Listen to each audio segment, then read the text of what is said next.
In every culture, in every age, myths shape us. Let's unravel them. The vastness of Hindu mythology is staggering, but among its many tales, one stands supreme: the Mahabharata. It isn't just the story of a war, it isn't just about kings, warriors, and divine intervention.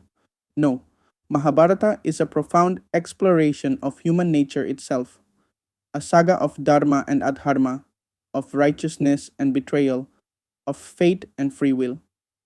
Traditionally attributed to the great sage Vyasa, this epic is more than mere history. It is a tapestry woven with philosophy, moral dilemmas, and the eternal struggle between good and evil. It is a tale where heroes are flawed, villains have virtues, and no action, however noble or wicked, goes without consequence. This is the Mahabharata, an epic that is as much about war as it is about destiny.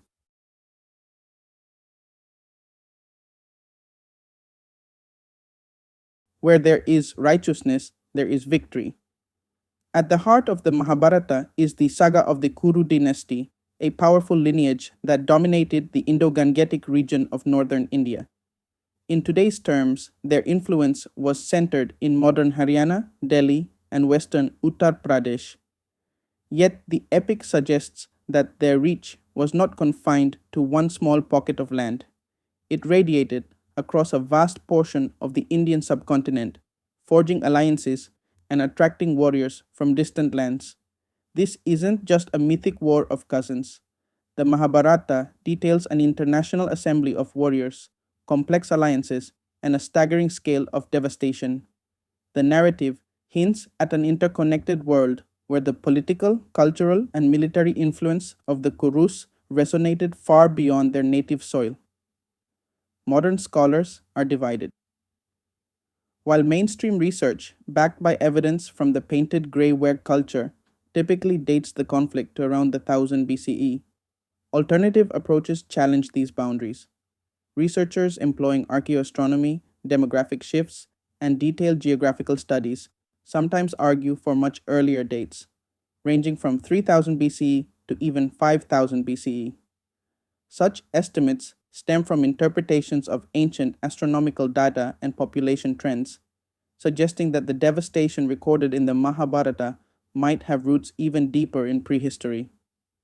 Whether one sees the Mahabharata as a historical record or a grand myth, there's no denying its magnetic pull. It continues to spur rigorous research and impassioned debate, forcing us to confront the uneasy blend of myth and history. In essence, the Kuru dynasty's legacy isn't confined to dusty tomes.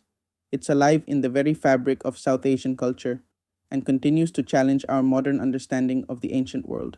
If the claims about the Mahabharata are true, if this epic indeed dates back to before 1000 BCE, the entire framework of ancient history and cultural hierarchy must be rethought.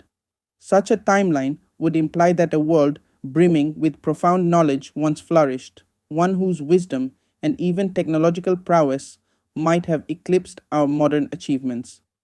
Recent interdisciplinary research lends weight to these radical ideas.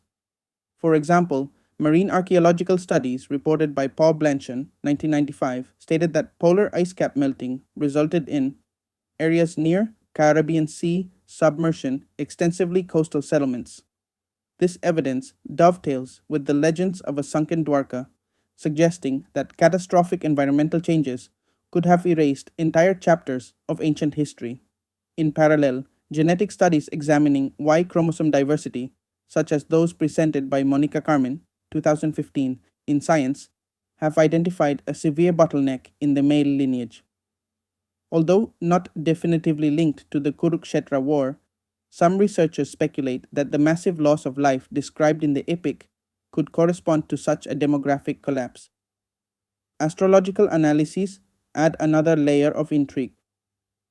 Sophisticated simulations using the Vedic calendar, as discussed by scholars like R.N. Iyengar and I.K. Bhatnagar, c., suggest that extraordinary celestial events occurred around this epoch. These phenomena, interpreted in ancient texts as the unleashing of divine astras, hint at a power that might dwarf even the devastation wrought by today's nuclear arsenals. But the Mahabharata is not solely a tale of bloodshed and cosmic upheaval. Its soul shines through the timeless dialogue of the Bhagavad Gita, where Arjuna's crisis on the battlefield and Krishna's profound counsel illuminate the intricate nature of duty, righteousness, and the self. Consider Arjuna's torment, caught between his duty as a warrior and his moral reluctance to kill his own kin. He embodies the conflict of absolute versus relative values. Krishna's guidance teaches that there are no simplistic labels of good or evil, only complex ethical boundaries that must not be transgressed, regardless of the circumstances. This multifaceted narrative compels us to ask, if we have indeed lost a vast reservoir of ancient wisdom, why did it vanish? And what might it mean for our modern world if we could reclaim even a fraction of that profound insight? The Mahabharata isn't merely an epic of conflict, it is a profound meditation on the nature of duty, honor, and the human condition. In its sprawling narrative, the boundary between good and evil is strikingly thin, revealing that tragedy is the lot of every soul caught in the web of destiny. Consider the tragedy of Karna, born of divine grace, yet burdened by social stigma and cursed by fate. Karna's life is a study in noble virtues entangled with fatal loyalty. Despite his unmatched prowess and generosity, his allegiance to Duryodhana, a loyalty born partly of circumstance, sealed his doom. His story compels us to question, when does loyalty cross the line from honor into self-destruction? Then there's Shakuni, a character whose vengeful machinations sparked the infamous game of dice. His relentless quest for retribution against the Kuru lineage, driven by personal loss, is both a symptom and a catalyst of the unfolding catastrophe. Even though his actions might seem justified by the injustices done to his family, they ultimately contribute to a cycle of deceit and ruin. The arrogance of Duryodhana is another stark example. His unyielding pride and ambition blind him to the consequences of his actions, propelling him, and by extension, his entire faction, toward inevitable downfall. His defiant posture throughout the conflict reminds us that unchecked hubris can be as destructive as any weapon on the battlefield. Krishna's trickery adds yet another layer to this moral labyrinth. While his divine interventions, meticulously strategized in the Bhagavad Gita, ensure victory for the Pandavas, they also exact a steep price. His maneuvers, which include bending the conventional rules of warfare, led to the untimely demise of even mighty warriors like Barbaric.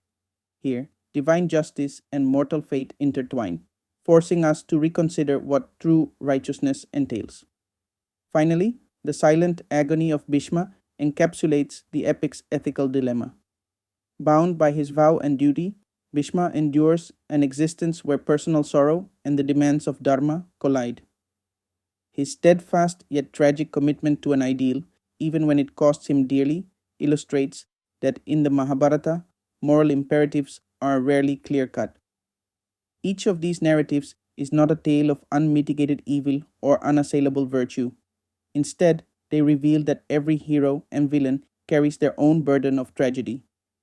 The Mahabharata teaches us that in the interplay of destiny and duty, the line dividing righteousness from wrongdoing is as delicate as a gossamer thread, one that can be severed or reinforced by choices made under the weight of history. In this ancient tapestry, every act of valor is tinged with sorrow, and every cunning stratagem hides a lesson in the costs of ambition. It is this complexity, a relentless reminder that the human spirit is as capable of profound insight as it is of devastating error, that continues to resonate with us today. As we draw our journey through the layers of the Mahabharata to a close, one truth emerges. The epic is far more than a tale of ancient warfare. It is a mirror reflecting the timeless complexities of human nature. From the tragic nobility of Karna and the unyielding arrogance of Duryodhana to Bhishma's agonizing dilemma and even Krishna's intricate stratagems, we see that the boundary between good and evil is indeed paper thin. Each character, with all their virtues and flaws, reminds us that moral choices are rarely absolute. Every act of valor carries its own sorrow, and every deceit bears the seed of inevitable consequence. This ancient saga invites us to reflect deeply on our own lives, challenging us to question established narratives and urging us to find our own balance in a world where power and duty often come at a profound personal cost. Call to action. If this exploration of the Mahabharata's philosophy and its relevance to modern dilemmas resonated with you, please take a moment to like, comment, and share your thoughts below. Don't forget to subscribe and hit the bell icon for more in depth analyses and discussions that bridge the ancient and the modern. Every myth holds a truth. Join us as we continue to unravel the threads. Until next time.